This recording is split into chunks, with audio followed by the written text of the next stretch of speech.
Welcome to Suite 301. I'm your host, Christian Smith. Thank you for joining us today. You know what it is. We're going to be giving you a behind-the-scenes look at all of our Colt Club sports leagues here from our offices in Pittsburgh, Pennsylvania.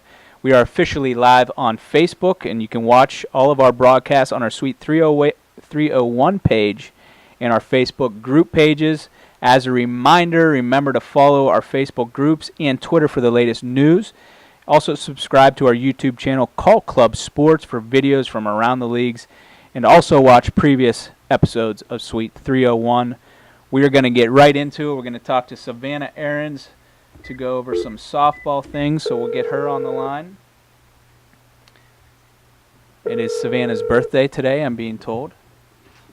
Hello. Hello, Savannah. Happy birthday. Thank you. Appreciate it. How old are you? 20? Yep. 21. There you go. Today.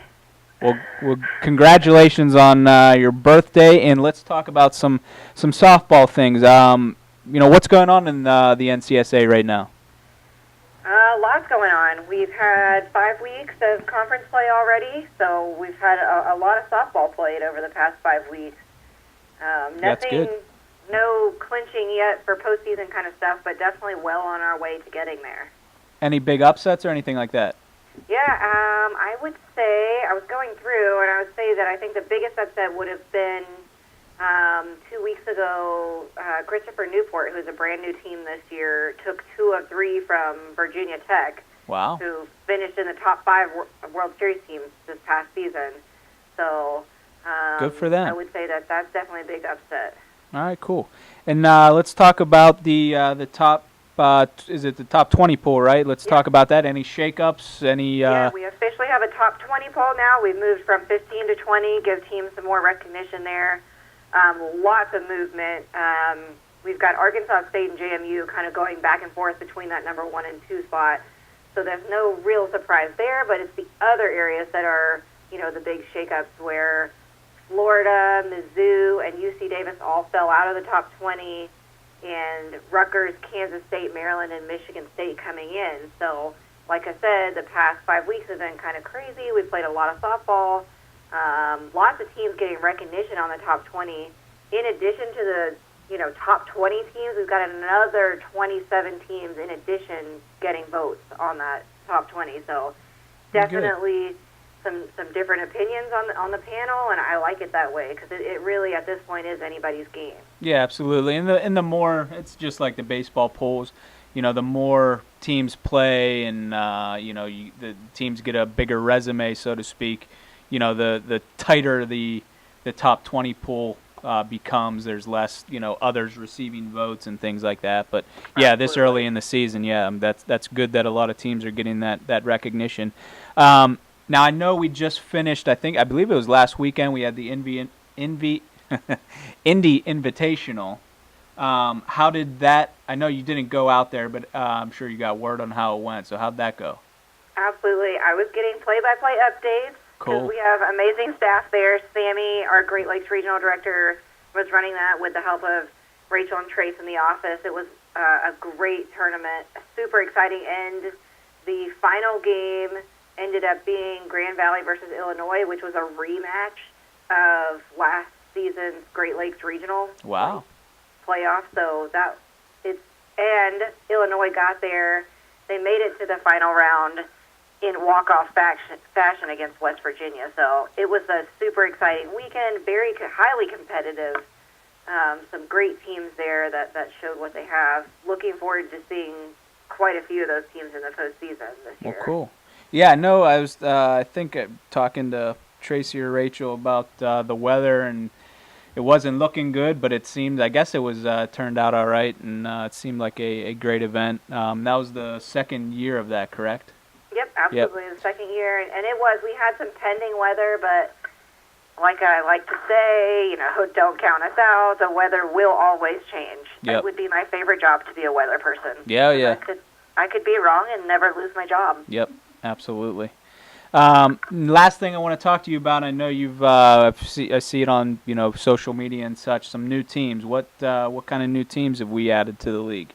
Yeah, since the season's already started, we've added San Diego State out to the Pacific region, so we're really excited about that. Potentially looking at some realignment maybe in the next few weeks that we're going to do out there. Just waiting on a few other teams potentially to come on.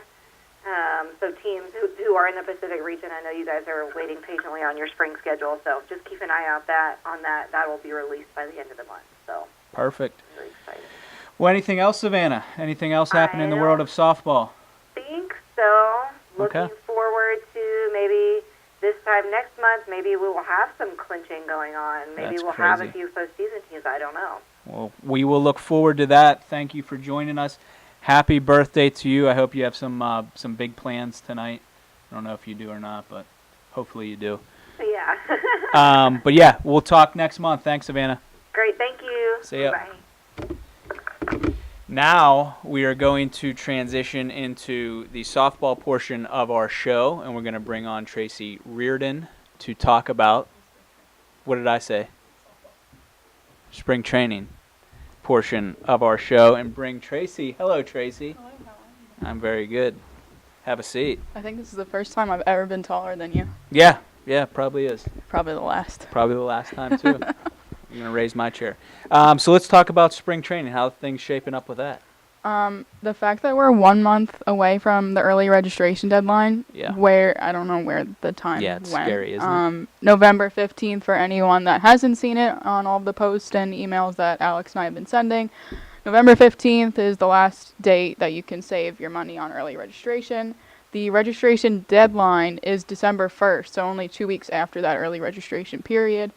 And then January 31st, all of the payments are due. So by the new year, we'll be able to have How a... much do you save? $75? Mhm. I mean, teams know if they're going or not. Might as well get it done. Right. Save that $75. I mean, that's kind of like a fundraiser almost Right. in a sense. Save that $75. Do we have any teams officially signed up for the event yet? Yeah, Kentucky has all of their stuff paid. Pittsburgh State, they're a brand new team. Have never Awesome. been to spring training before, so excited to have them. SUNY Cortland just sent in all their payment yesterday and their paperwork, so they're all set, ready to go. And then others that have pieces of their registration in, UW-Madison, D1, D2. I think they come Great. every year. Yep. Iowa and Toledo. So, I mean, this is the time where AK and I come into the office and the fax is filled with schedule Mail, requests and yeah, all kinds of mail. all with that stuff. contracts and checks and things like that. And I Right. know we also got the press release for all the hotels. That's all done. We have Yes. all the hotels signed. Thankfully. Which is, I know that was a big undertaking for you, but that's great that that's done. Yeah. Saving teams money because we aren't going through a third-party Right. hotel company. So talk to us a little bit about the hotels we have on board. So finally, like we just said, with all the weather down there, it's been a little bit longer than expected, but we have 5 different options. All of them are at different price points, which I think was a really big thing to get, especially with, some of the teams like Pittsburgh State. It is their first year. They don't want to be putting all of their money that they raise into just their rooms that they're sleeping in. Absolutely. So we have anywhere from Ramada West Shore, which is the lowest at 98, to, Bay Harbor, which is right on the causeway, right on the water, perfect location, which is up to, I think, like 154. But we have every price point in between, basically, and we have 5 locations. So we have the Baymont, again, that's right next to Busch Gardens, the Comfort Inn right in Plant City, for those teams that don't want to drive half an hour in the morning. Perfect place for you to go. You roll out of bed, you walk to the field. It's a great location for that. Absolutely. The Ramada, like I said, and then Chase is right across from Bay Harbor, right next to a Bahama Breeze right there, and you're right by the airport. So good location to be in between beaches on your days off and then in between the fields. So both of those are great choices. Yeah, I mean, great job doing that because I know we have not only run the gamut of price points where there's, under 100 to 150, which I don't think is a bad price at all. Especially for what you're getting. Right. But we also have the different locations, which is also a great thing. So it's going to meet all the team's needs, and hats off to you for getting that done because I know that was a long process. So hopefully the teams will enjoy the new process with the hotels.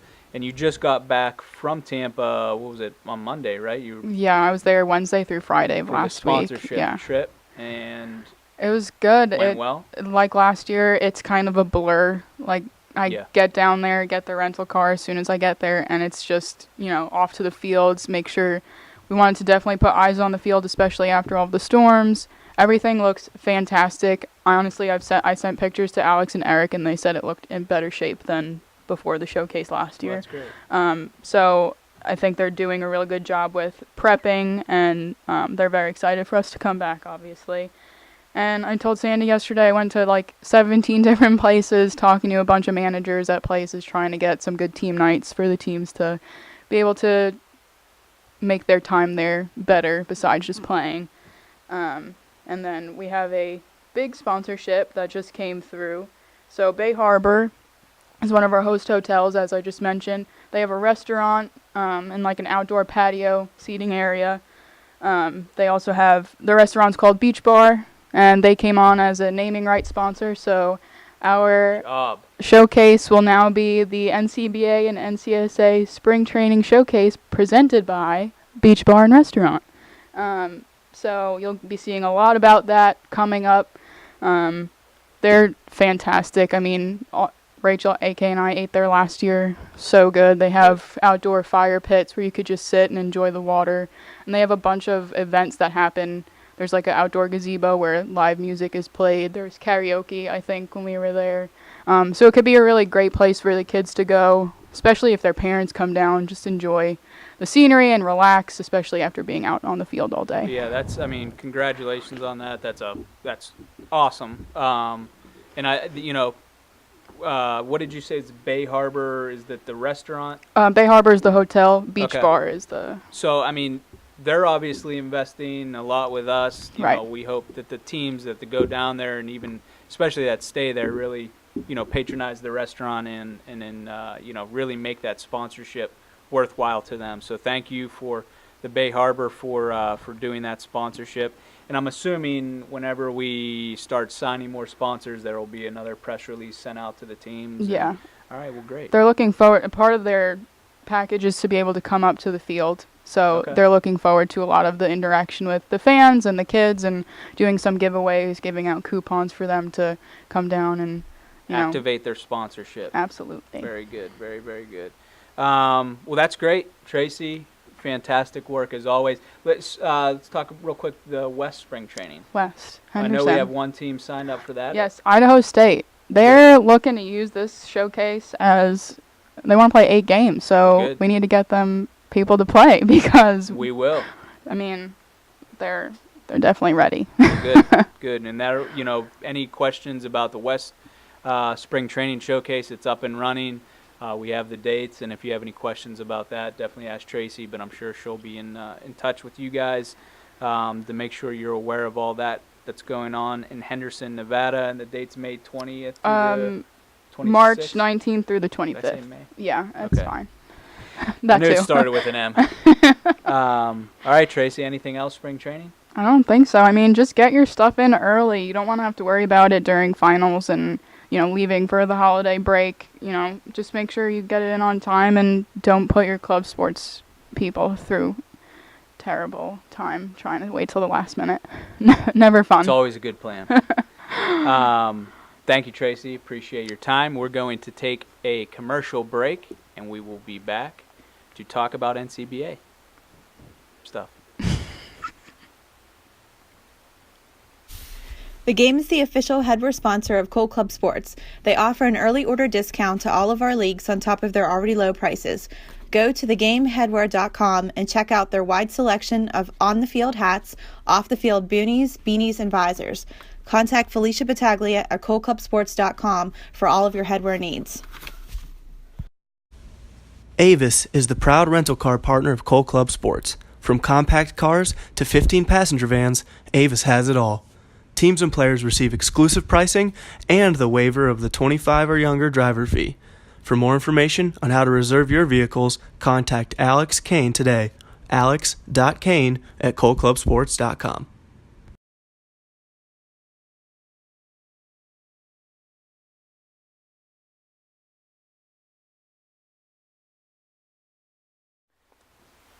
All right, welcome back, folks. I'm Sandy Sanderson. I I am no longer. Tracy has gone somewhere else and relinquished her seat to me. So I appreciate you having me on your show there, Christian. It's my you're pleasure. Just, and we made him get a new haircut just for the show. Oh, man. Hey, we're going to jump into some club baseball talk. NCBA, full effect. Yes, it is in full effect. All Richmond all the way to CA, Talk to me about the fall season. It's underway. Yeah, we are. And what's going on in the league right now? How's fall ball going? Where they're playing fall ball? Yes, we are. Anything exciting? Yeah, I mean results-wise? we're really we're I think through 6 weeks of the fall season. Not a ton of games being played, at least at the Division I level, but some games. And I wanted there's 3 teams I wanted to highlight, so to speak, and there are 3 teams that we moved up from D2 to D1 that are starting their fall seasons off really well. The University of Windsor, who's been a Right. World Series team at the Division II level, they won their first series. They're 2-1, and they beat the University of Michigan in conference, which That's big yeah, wins. Yeah, absolutely. Michigan's usually a pretty solid team in that Great Lakes, so taking your first series against them, obviously a lot of confidence heading into the rest of the season. I don't know if they have any more conference games this fall, but to start off 2-1, that's obviously a good start. Loyola Maryland, who wasn't an automatic call-up, but requested to move up, they're 2-1. They won their first series against Rutgers. They took 2 out of 3 from them a couple weeks ago, and Reed, the president, emailed me, really excited. It really gave them Feeling of belonging. yeah, like- that they belonged at the Division I level. Right. It really gave them confidence, and the team was really excited about it. So big ups to them for getting that first series win. And then maybe, just in my opinion, one of the biggest, not surprises, but Slippery Rock, who won the D2 National Championship last year, moved up to Division I and is now in that North Atlantic West. They had an early conference series against Pitt, and they took 2 out of 3 from Pitt, who's been, the winner of that conference at least the last 2 years, maybe even longer than that. So that was a huge, series win for them to get Pitt out of the way in the fall, win the series. So they're in really good position to, end their fall season.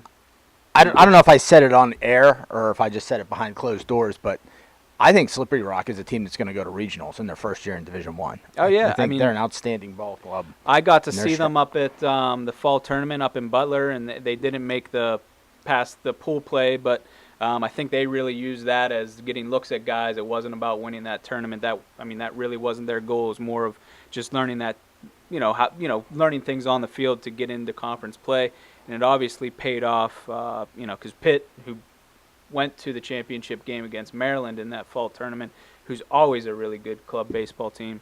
It really, Slippery Rock didn't play them in that, but I don't know if they got looks at them, but obviously taking 2 out of 3 from a very good Pitt team, that's really big. So those are the 3 that I kind of wanted to highlight. I thought where it was important, especially for a lot of teams that, the new teams coming up from D2, teams, we ask you to come up for a reason. We believe in you, and that shows it right there.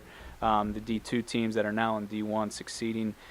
So very good for those guys. I know at the Division II level, there's all kinds of games being played, so it's kind of a cluster there. But things will start being kind of more understandable as we get later into the season. And the same with Division III. It's not a ton of games being played. It's not a complete story to tell there, but. Yeah, we're in full effect. I think through 6 weeks, we got, 4 more left in fall. A lot of games being played, things like that. So it's exciting. Very Well, exciting. you touched on the Butler County Classic a Yes. little bit. Let's take that conversation right over there to fall tournaments. Yeah, we got through 2 fall tournaments. We had the Butler County Classic, which was the first year in Butler County, Pennsylvania. Maryland won that. They beat Pitt in the championship game 7-5. We had 8 teams. We had fantastic weather. It was like 90 degrees.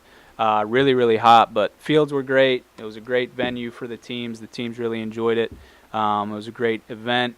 Then we also had the Battle Creek Blast up in Battle Creek, Michigan. It was the same weekend that I think it was the 22nd through the 24th. And Toledo, they're the Division II Toledo, they beat Michigan 11-2 in the championship game. I think Toledo's doing like every fall tournament we are putting on as the NCBA they're going to. I think they're even going down to Greenville. So yeah, good for Toledo. They beat Michigan to win that, and I think the year before Toledo made it to the championship game. I don't know if I'm correct in saying that, but it seems like Toledo's a really strong program. And then we have we'll be talking to Ryan here in a little bit about Wood Wars, but we also have Henderson fall tournament in Henderson, Nevada. That's going to be this upcoming weekend. We have 6 teams participating in that: UCSB, UCLA, Cal State Fullerton, Weber State, Loyola Marymount, and San Jose State. So follow Facebook. Alex will be out there running that event for us. I'm sure he'll be posting on Facebook and things like that. And then we also have the Greenville Fall Invitational down in Greenville, South Carolina, which Rachel and Trace will be putting on. I believe that's November 2nd through the 4th.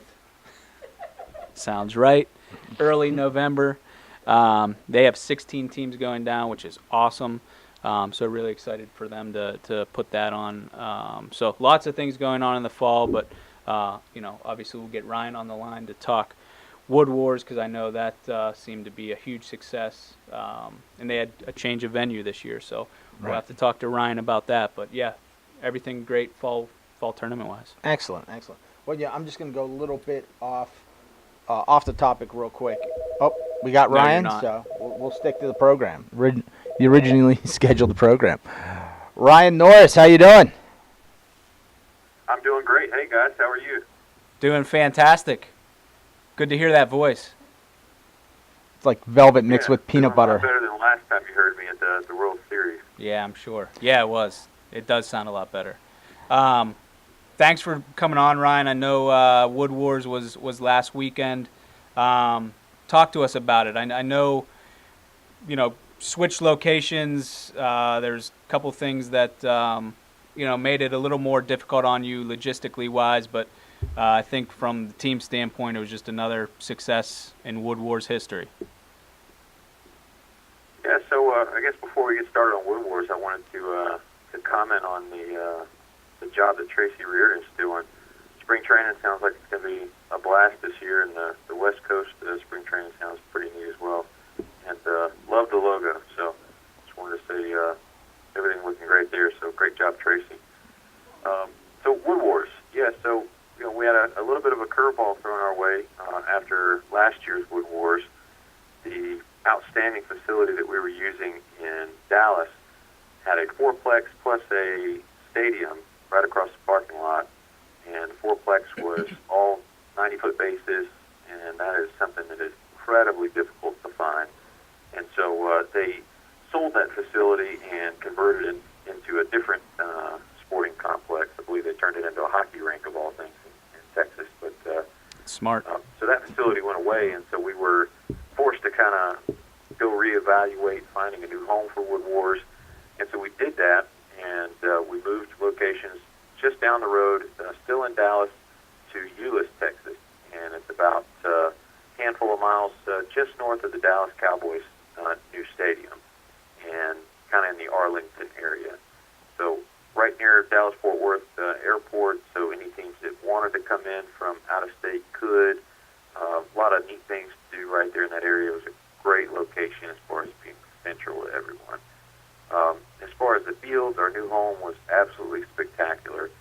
We had two facilities at the city of Euless. They were, of course, 90-foot bases, full field, deep outfields, and an amazing new addition was the all-turf infield. They played great. They looked great. The teams loved it. All the hops were true. And, of course, as a tournament director, that's all-turf infield is something that is very desirable in case there are weather issues. And, of course, you don't have to spend a lot of time between games preparing the infield because it's already ready. So we loved our new home. It played great. And in fact, one of the fields is kind of separated a little bit from the others, and it's a standalone, and it's kind of a stadium feel, and it's got a great little concourse. It's a beautiful facility. That is actually going to become our new Division I Gulf Coast regional home for the 2018 regional. So Great. Proud to kind of announce that, and that's going to be something that the teams can look forward to, that beautiful turf infield, beautiful scoreboard in the outfield, and nice little concourse that the fans can pack out. It's just a perfect size for our event. Well, good. That was going to actually be my question, so that's great to hear that you got that under contract for 2018. And so talk to us a little bit more about the event. We heard about the location, but what teams did you have come down and participate? So we had a lot of the same Texas teams that we normally have: University of Texas, Texas State, Texas Tech, North Texas. We also had some teams come from out of state: Louisiana State, LSU. We had Pittsburgh State from Kansas come down again. We also had Ole Miss make the drive over, so we had a couple of Houston teams as well. So pretty diverse field of challengers, and of course our past champions. We were missing a couple of those. Colorado State wasn't able to come down this year, so we knew we would have a new champion, and I don't think we were prepared for how new. Of course, everybody starts at the top of the list with the big Texas schools. But in case you didn't know, North Texas really came on strong and stole the tournament, and they just pitched really well with their starting pitchers, played great defense, and got some timely hits, and kind of just snuck under the radar and surprised everyone, and really played their best baseball on Championship Sunday against some really good teams, Texas Tech and Baylor as well. So, and I have to say, I'm pretty proud of those guys. They had a pretty rough landing at the end of last year. Had some issues with using some players that weren't eligible, and found themselves, not abiding by the rule book, and had some leadership turnover. And those guys really rebounded very strongly, and I'm really proud of how they responded. They say your character is who you are and how you respond to things that don't go your way. And I'd say their character is looking pretty good right now with the way they've responded here in the fall. So proud of those guys, and that's their first Wood Wars championship. They took that home this year and did a great job. So proud of those guys. I do kind of want to mention a couple other teams that I was kind of impressed by, just watching the baseball that was going on last weekend. Division II, Pittsburgh State is a team that I think teams are going to kind of want to circle. I think if you're a top 15 voter, I think you should really be considering them. Of course, the Division II World Series is going to be held on their home field in Pittsburgh, Kansas, and I'm telling you, I have no doubt those guys are going to be there. As far as the teams that really impressed me, I know North Texas won, but I thought Pittsburgh State was probably the most complete team that I saw there. And they had, they had the senior leadership. They had excellent, presence on the field. They just felt like a team, and they had each other's back. Played well, pitched well, hit the ball well, played great defense, and they didn't look like a Division II team to me. So I kind of expect them to Good to know. maybe take a page out of East Carolina's book.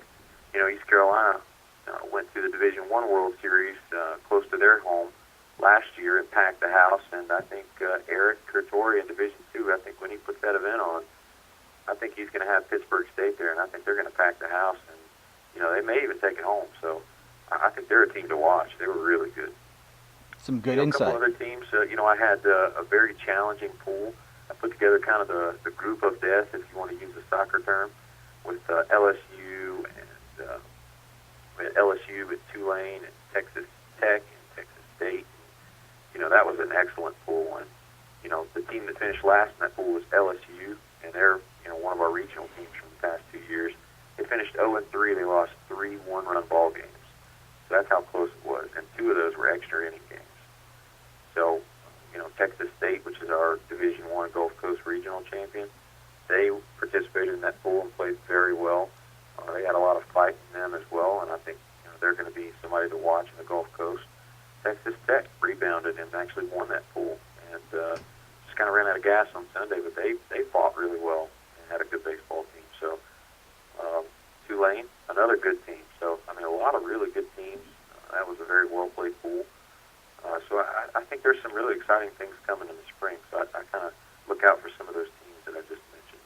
Ryan, a question for you on the Texas State side. Obviously, they made their first run to the D1 World Series this past year, and were strong in talent, but lacked some depth, and I think which ultimately brought them down at the World Series. Did you see an increase in bodies on in their dugout this year? So they definitely have some new young talent, and I think most of it's on the starting pitching side, which I think is exactly what they needed at the World Series last year. And if you followed their run to the World Series, you know that these guys can really, really hit the ball. They put it in play, and they put it in play often and hard. And that was no different, this year's Wood Wars. I thought that they hit the ball really well, and I thought, after the first game, they really started to kind of let some of these younger guys take over with some of their pitching. And I think, if they get that under control early in the season with some of their non-conference games, I think they have a chance to make it back to the regional and possibly repeat. So we'll see. All right.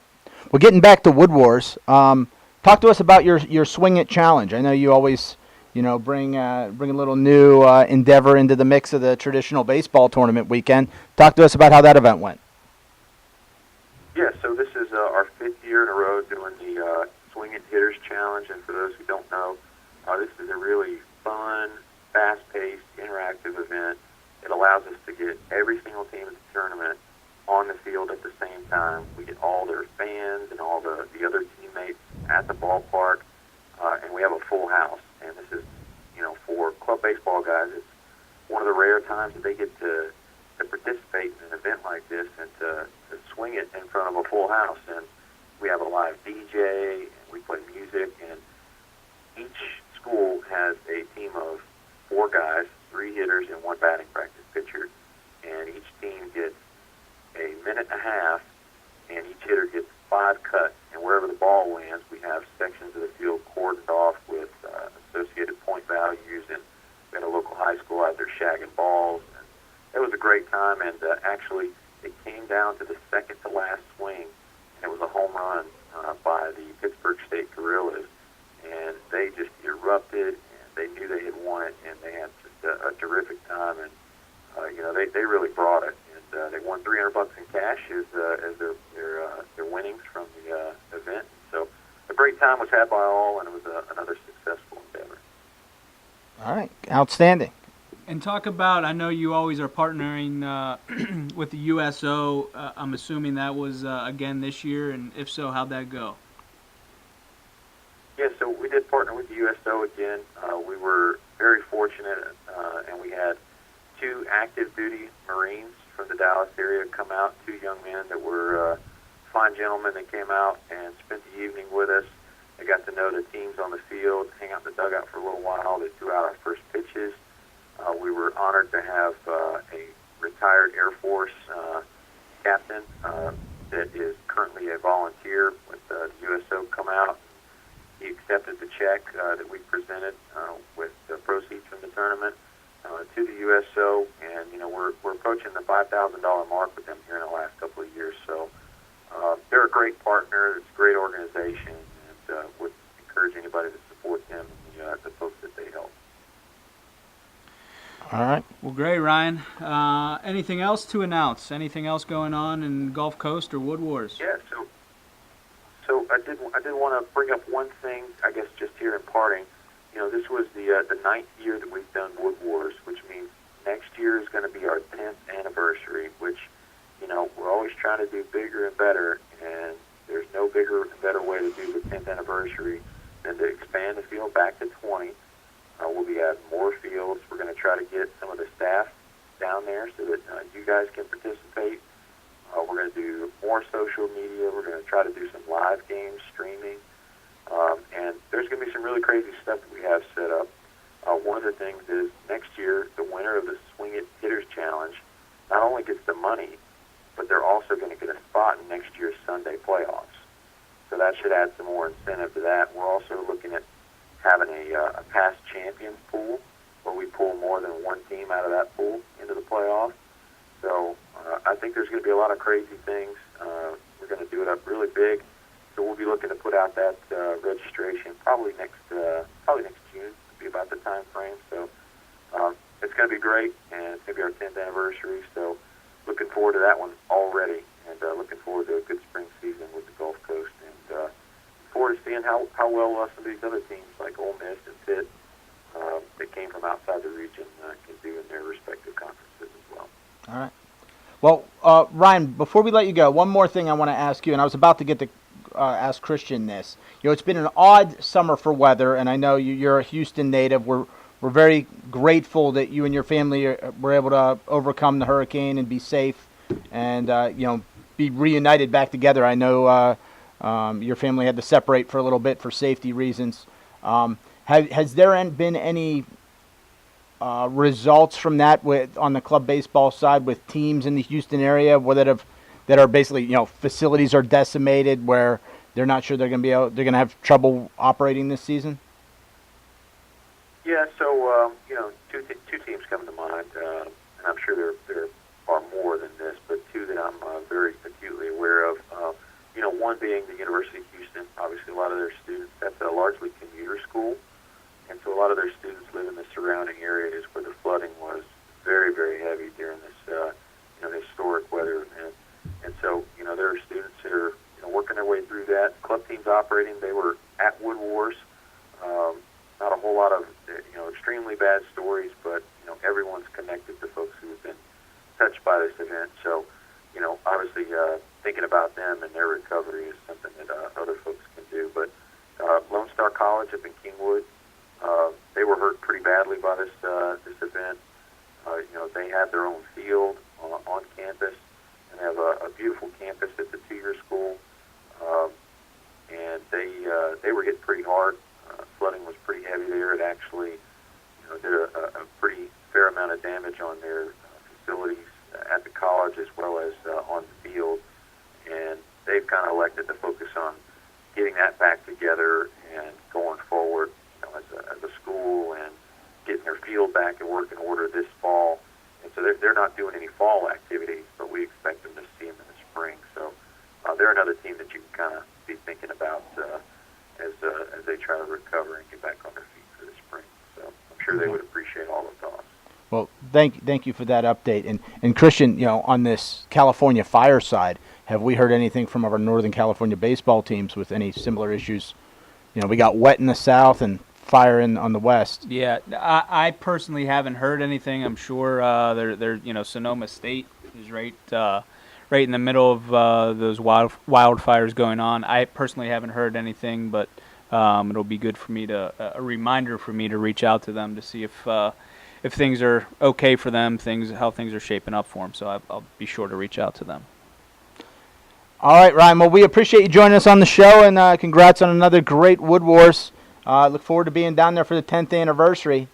Hopefully we can put a CCS team together for the Swing It Challenge. Oh, I think we can make that happen. That actually sounds like a really good idea. So. I can hear my seven. All right, guys. Well, it's always a pleasure to talk to you guys. All right, later, Ryan. Bye. My vertebrae already hurt thinking about that.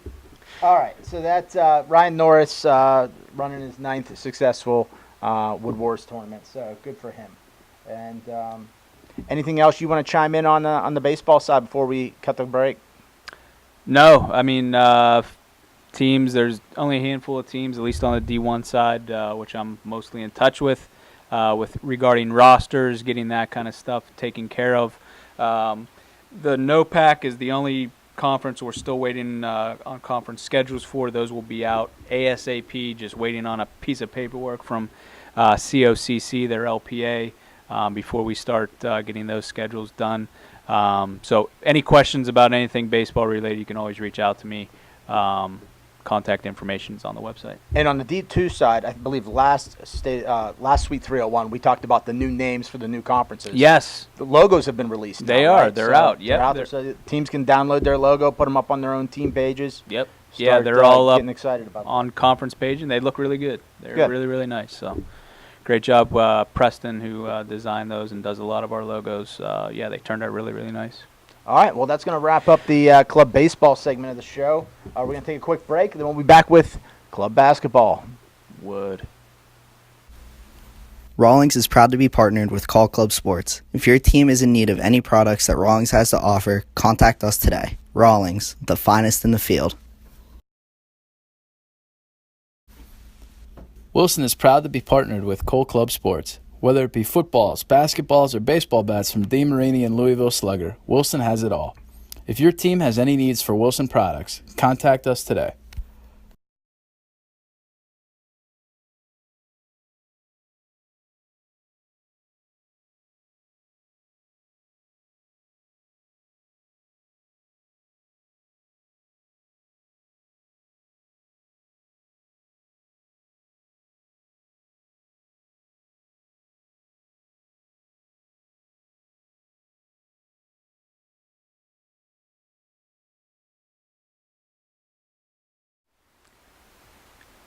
Welcome back. We are going to be talking about the National Club Basketball Association. So, Sandy, I know the season's coming up, starting pretty soon. I know you're adding a lot of teams, but let's talk about some administrative stuff. What's going on in club basketball? Well, since we've last talked, I continued to do some recruiting. Okay. Added some more teams. We are up to the 99 team mark. Oh, man. The goal, as I mentioned before, was 95 teams for this season. We've hit our goal, so that makes me happy. I'll now leave the office every once in a while and go see my family. But yeah, we're at 99 teams and still growing, actually. We've expanded that Southern Pacific region is our new region this year. It started with Grand Canyon coming on board, and the tumbleweed effect. We rolled through Arizona into Southern California, hooked a right and headed up the coast, and now we've got what initially started as just a couple teams in Arizona. That whole conference is now up to 14 teams in a north, east, and west. Then we continued expanding. Right now, I'm working with some teams up in the Pacific Northwest to create a Northern Pacific Conference. We already have Eastern Washington and Seattle on board officially. Working with Portland State and Gonzaga to hopefully get them on as well to get that conference started up there too. So, is there going to be something special once we hit that 100 team? The website explodes and our internet prices go up. I don't know. So pop maybe some champagne in the office. Maybe we'll pop some champagne in the office. Have the 100 basketball team party. So yeah, and then I've got a couple other teams throughout the rest of the league that are just trying to squeeze in at the last minute. We got one in already. We had one got denied access coming in after the fact, but I've got a couple more, probably 3, that are trying to get to gain become a late addition to other conferences throughout the league. So things are going very well. All the conference, the realignment's done. All the schedules are out except for that Northern Pacific that I'm working on still. Getting that going. It's only been like 10 days since we signed the first team up there. So they'll probably play a spring only season this year. Okay. Just because the season starts in 2 weeks. The growth is great. We're excited about where we've gotten to in terms of numbers. On the administrative side, all the teams that play fall, that their season starts in the next couple weeks, are working on rosters. Team preview. Today's the deadline for team preview forms. So teams are turning those in. So starting tomorrow, we'll start releasing them in by region, and then preseason polls should be out. By the end before Halloween. So towards the end of this month, we'll get preseason polls out. So cool. A lot of growth going on out there, and well, that's good. Good job. It sounds like it. With especially out west, a lot of things happening out there. A lot of teams added, and it looks like we'll be talking with one of those new additions, Cal Poly Pomona. Yep, Cal Poly Pomona. Nick out there, so we'll get him on the line here shortly. And one of the other things that's real excited on the basketball side in terms of growth, there's a lot of teams out there that aren't in yet. Yeah. So while we've added 40 new teams this year, I could see us adding 30 or 40 new ones next year too. Well, that's good. Nick, welcome to Suite 301. Hey, thanks for having me. You're joined. This is Sandy. Christian's over here on the line too, and we're joined by Nick Razzo. He is the grad assistant for club sports at Cal Poly Pomona, and he's also the president of the club basketball team and one of our new additions to the SOPAC conference. Well, Nick, first of all, Pomona is a brand. There's Cal Poly SLO, St. Louis Obispo. You guys are located further south, down in the Louisiana, the other Los Angeles area.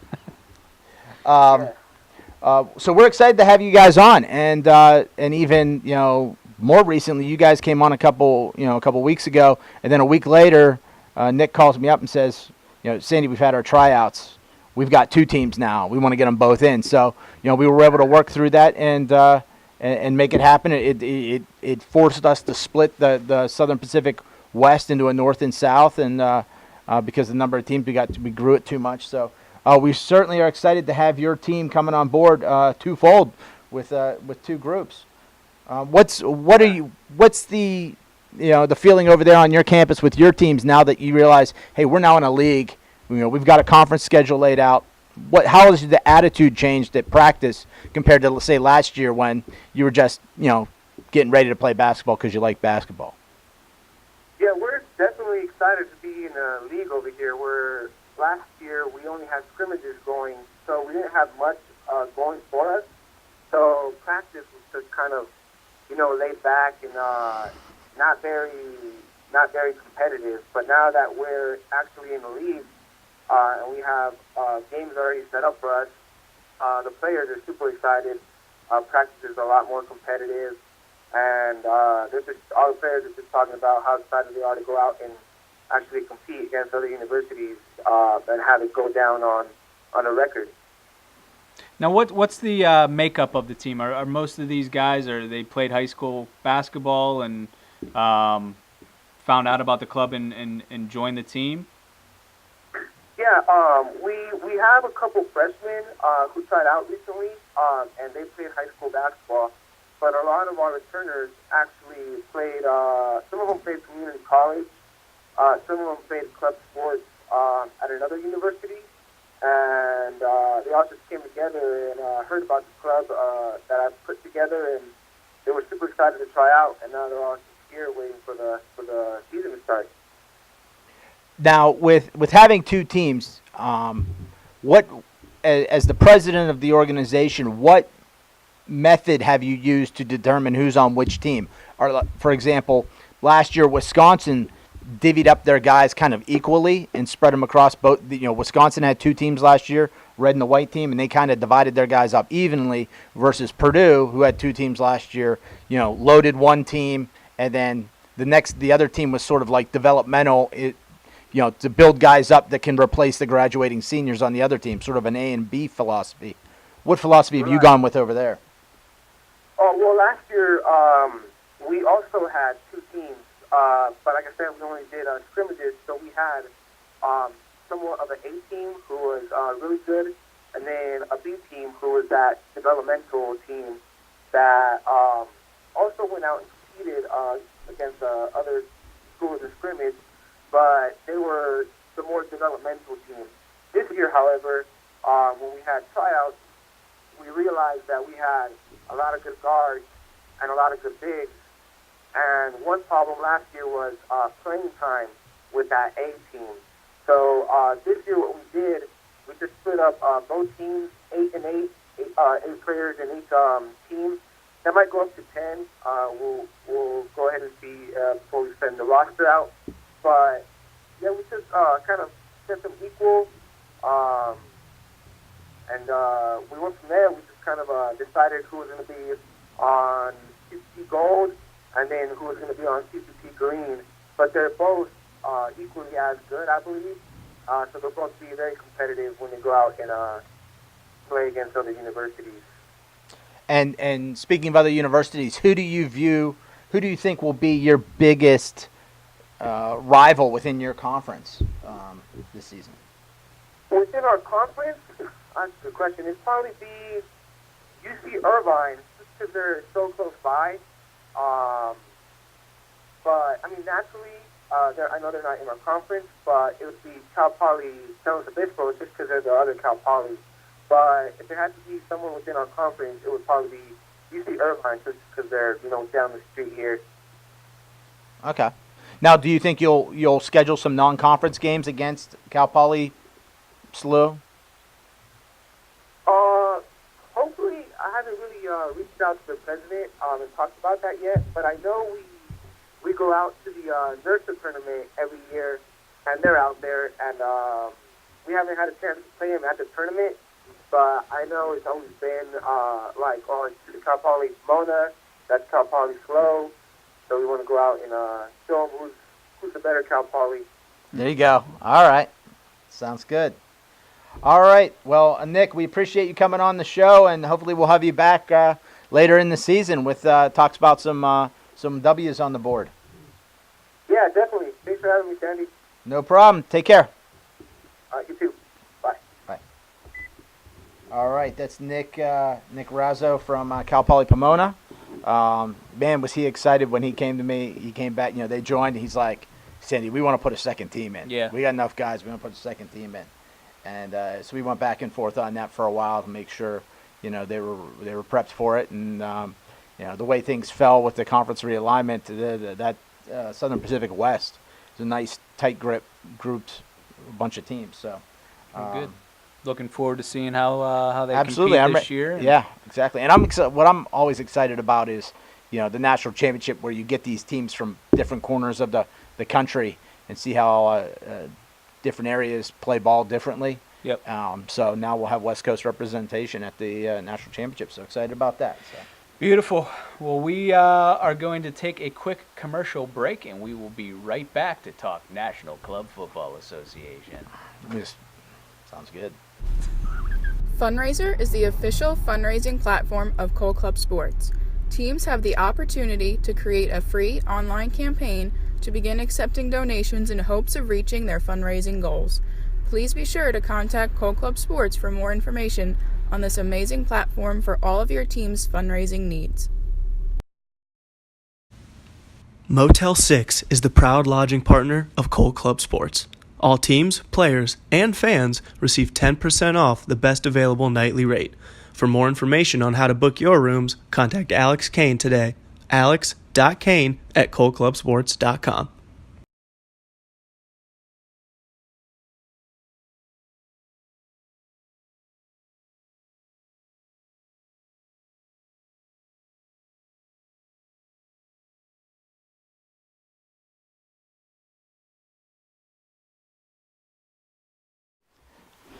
All right, folks, welcome back to this month's edition of Sweet 301. We're on to the NCFA portion, and it's we're about we're at the halfway point of the season, NCFA season. We just concluded week 5, and Facebook page is heating up. It's heating up. People are starting to get ready. They're ready to get their playoff smack talk on. Yep, a lot of fun stuff happening on there. I enjoy that. When I'm on my phone. Yeah. Exactly. But yeah, so we're in full swing. Football season's underway. We're rolling. We're starting to see who's rising up and who's falling down. Yep. And new poll came out. New poll came out last week, and another new one will come out tomorrow. And this latest poll included. It's not just the coaches poll. It's now the power rankings. Okay. After week 4 of the season, we introduced the power rankings, which adds some more formula to the ranking system. For the first 3 weeks, we just used the coaches poll, which is just people voting. Then we get to the power rankings, which includes conference win percentage, overall win percentage, and total games played, along with the coaches poll. So in the recent poll, came out last week, Oakland was number 1, no surprise there. Ohio State was 2, Sacred Heart 3, Columbus State 4, Eastern Connecticut State 5. Very, very much right in line with how the coaches voted, except, however, the coaches had Sacred Heart at 2 and Ohio State at 3, so they just flip-flopped in the power rankings. University of Fort Lauderdale, newcomer, at 6. UNC Greensboro at 7. Team's having a good season. And their sophomore team. Sophomore season last year was their first. They're starting to put W's on the board. Perennial powerhouse Middle Georgia State at the 8th spot, Coppin State 9, and then Robert Morris Peoria at 10. So that was last week's power rankings. Again, new ones will come out tomorrow because we did have quite a full slate of games this past weekend. Yeah, so let's talk about some results. Yes, Fort Lauderdale, Columbus State at Fort Lauderdale, 33-6. Fort Lauderdale over Columbus State. Definitely a blow to Columbus State. They were having a good year. I think they were 4-0 going into this weekend. So that really, sort of set the tone as to, where Fort Lauderdale is on the map here. Oakland, 44-0 over Eastern Michigan.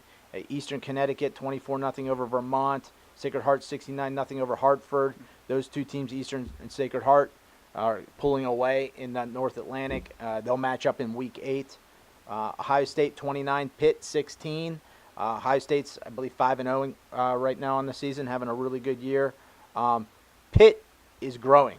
That team is starting to play better. They got their first W last week, 2 weekends ago. First W in program history, a second-year program.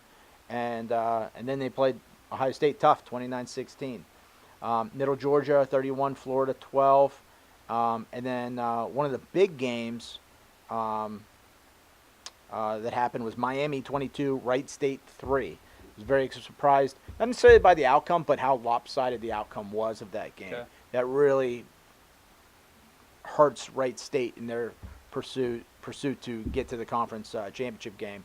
And it also gives Miami some life after a loss to Ohio State. So Miami has some ability here they're going to have to play Ohio State again. If they can beat them there, they've got a shot to get themselves into the conference championship. And I have to mention Oakland's 44-0 win over Eastern Michigan. It's their 20th win in a row. Wow. So they've been on quite a streak going back to last season and so Good forth. For them. So, yep. So that's this past weekend's wrap up, and we got another full slate of games coming up this weekend, and with some what I'd say are two big matchups this weekend. But we're gonna wait for our guest caller before we get into that too. Okay. Should we transition over to why don't this month's edition of forget what it's called. Oh yeah. Gridiron Breakdown with Mogs. Oh, look at that transition. Coach Mogs, how you doing today? Good, Sandy. What's up? Not much. Hey, Christian's here too. Give him some love. Christian, I wasn't able to watch beforehand, so I had no idea who else was there. But Christian, what's going on? I'm here, man. Good to talk to you. We don't invite him back. He just keeps showing up at the microphone on Tuesdays. Even the Tuesdays we don't have Suite 301. So, anyway, it's time for Gridiron Breakdown with Mogs. What do you got for us this week? What have we talked football-wise yet? Like I said, I wasn't on earlier, but okay. I got a lot of things we can talk about here. I just recapped a little bit about what went on this past weekend. Oakland's 20th win in a row. Big scores, big score differentials this last weekend. A lot of blowout games. Yes. I was surprised by how lopsided the Miami Wright State game was. Not necessarily by the outcome, but that it was lopsided. It was totally lopsided the other way the first time around. So Miami's definitely trending up, and Wright State's kind of trending down. Big game this weekend with Miami and Ohio State. Huge game. Miami keeps going up and get huge game. They can take a co-lead in the conference. Absolutely. So that's a pretty big game in Week 6. But there's a lot of undefeated teams still, which is really cool. At the top of conferences, you got Oakland is just dominating people, and they only get up 26 points in 4 games, which is incredible. The defense is so good. Robert Morris is still undefeated in conference. UNC Greensboro undefeated. Ohio State's undefeated. Eastern and Sacred Heart are both undefeated, both smashing people. And then Fort Lauderdale with that huge win. All of us thought Columbus State was going to be a national title contender, and Fort Lauderdale walks in and just lays it on them this past weekend. So. And that game was at Columbus State, correct? Go ahead. Yeah. Yep, that game was at Columbus State. That game was at Fort Lauderdale. Okay, at Fort Lauderdale. All right. So maybe they didn't travel well or something, but it's leading up to some really enticing possibilities for NCFA playoffs when you look at some of these teams and how well they're playing. Absolutely. And I'll tell you what, that Week 8 matchup, Sacred Heart and Eastern, is going to be an exciting one. Because you figured those teams are going to come back and play each other again for the North Atlantic title. So that game really is about who gets the home field advantage in that North Atlantic championship game. So that'll be a fun one. That's like a game that's been circled on my calendar for a while. I mean, they're both just destroying teams. Eastern hasn't given up a point yet. Sacred Hearts won their games by a total of 135 points for and 7 points given up. So they're just smashing teams. And that Week 8 game is going to be physical and exciting. And like you said, the winner's going to just set themselves up for a home game for the rematch because it's definitely going to happen. What did you think about the Ohio State Pitt game? Pitt's kind of, you know, they got their first win in program history. Now they played Ohio State tough. Yeah, I mean, Pitt is, something's going on over there, and I haven't seen it, I haven't really seen a lot of film on them or just kind of see the stat line and stuff, but yeah, they get a win, and they play Ohio State, who's been, they're undefeated. They've had some nice wins, and they play them really tough. So Pittsburgh's also a team that's trending up, and it's going to be interesting to see what they do here to finish out the season. I don't think they're probably going to get in any kind of contention for, conference title games and stuff, but they're still definitely trending the right way and maybe setting themselves up to kind of pull themselves together for future years. But, they're going up against Wright State this week, so Pittsburgh definitely trending up, Wright State kind of trending down right now, so, it's kind of a nice opportunity for Pittsburgh maybe to get another conference win. Absolutely. Good to see, good for them in their program, young program in development to have success this year and take a step in the direction they want to go. Yeah, most definitely. I mean, I was very surprised to see how well they did in their win, and then to see that score against Ohio State. They're definitely doing some things right over there. So it takes time when you're a brand new program, you're starting from scratch, but they're obviously doing something right. So any thoughts on what your game of the week's going to be this week? There are some big games. That Pittsburgh Wright State game is intriguing. The Miami Ohio State game is probably a big contender for that. Another game that I think is really interesting is Fort Lauderdale goes to Middle Georgia State. Middle Georgia State's had a lockdown in the South Atlantic, obviously playing in 2 NCFA title games, but Fort Lauderdale made a pretty big statement last week, but they can make a huge statement if they go to Middle Georgia and knock them off. So there's some enticing games. You got Eastern Michigan, Michigan State, which is an in-state rivalry, kind of hoping to pull into second place at Oakland. George Mason's been kind of trending well lately here, and they go to Coppin State, so there's a chance for them to kind of turn their season around if they can beat Coppin. But there's a lot of good games that are happening this week, so stay tuned on Friday for the video to be released. But there's some tough choices, and it's just going to get tougher every week because now every game means a little bit more and more to the teams that are in contention. Yeah. And I like how you threw the teaser out there, but didn't commit to anything yet. So I'm very excited. That's what we'll continue to do. I'm very interested in to see what this Fort Lauderdale Middle Georgia game has to offer. I mean, that's going to be tough. Middle Georgia's been a great team for years. Fort Lauderdale, on paper looks like a good team. They're just new to us, and so we don't know yet. But this will be a great test for them. And I'm trying to think. If I'm Columbus State, who do I want to win that game? Do you want, because you're trying to compete, at this point you're probably trying to chase second place in the conference to get into the conference championship game. You want Fort Lauderdale to win it so that, your head-to-head matchup with Middle Georgia decides who's second place, or do you want Middle Georgia to win it and see if, sort of hope for a three-way tie and let the tiebreakers decide who's hosting. Who's going home? I guess they'd only have the best answer, not knowing exactly what happened in that game. Obviously, we saw the score, we saw some of the stats, but we don't know if Columbus had some guys injured, some guys didn't make the trip or something like that. So if they felt like it was just a bad week for them and they can play with Fort Lauderdale moving forward, maybe they're hoping Middle Georgia State can knock them off. They can, beat Georgia State and do that three-way tie. But ideally, Fort Lauderdale, for them, I would think Fort Lauderdale wins. They take first place, and they try to come back and plan to beat Middle Georgia and snag the second place and get a rematch. Yeah, that's the way I'd go too if I were. Me too. Michael Spate down there at Columbus State. So anyway, that's the exciting game on my radar. That Miami at Ohio State game obviously has big impacts in the Mid-Atlantic West. So And I know I definitely agree. I'm going to be waiting with bated breath on the edge of my seat, waiting for the game of the week on Friday. Well, be ready for the game of the week. They'll be released. I think they're releasing them pretty much Friday morning, so they'll be there and be released, and we'll see who gets to be a part of that this week. But so you will release the film. Yes, he'll release the film. Okay. All right. I know that's the big. I just want to get that on record. That's the big Facebook chat right now. Is why won't you send me your game film? So, on a side note, now since we got Coach Mogs on the phone right now, we also had coincidentally we had another guest caller earlier by the name of Ryan Norris. I'd like to officially announce that both have committed to return to the NCFA National Championship game to do our play-by-play and commentary. Once again, what a duo. Well, I mean, I was listening to Dave talk.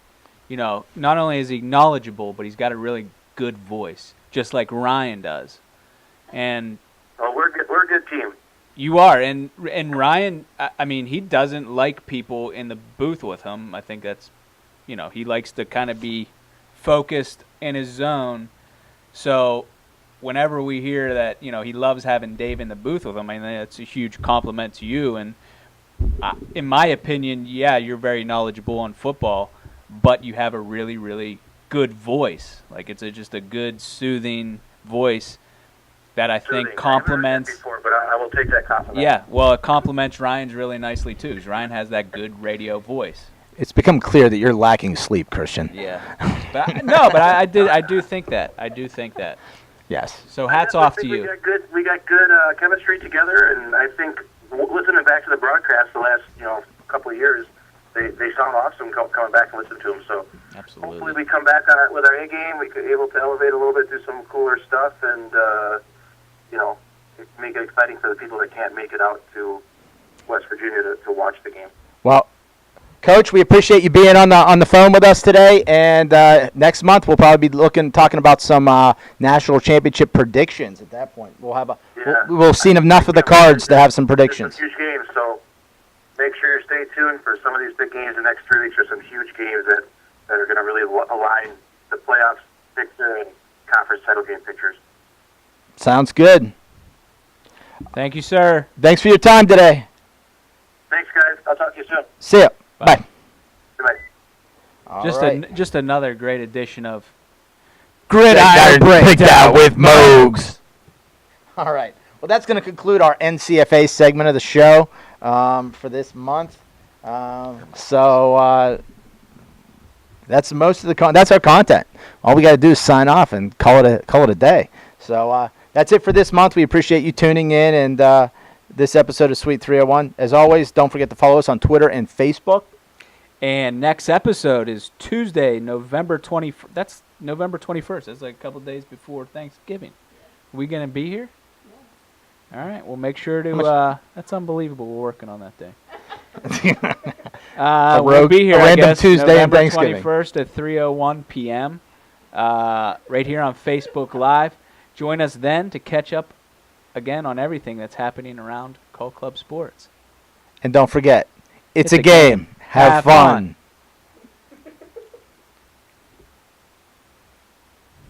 Skitty rips.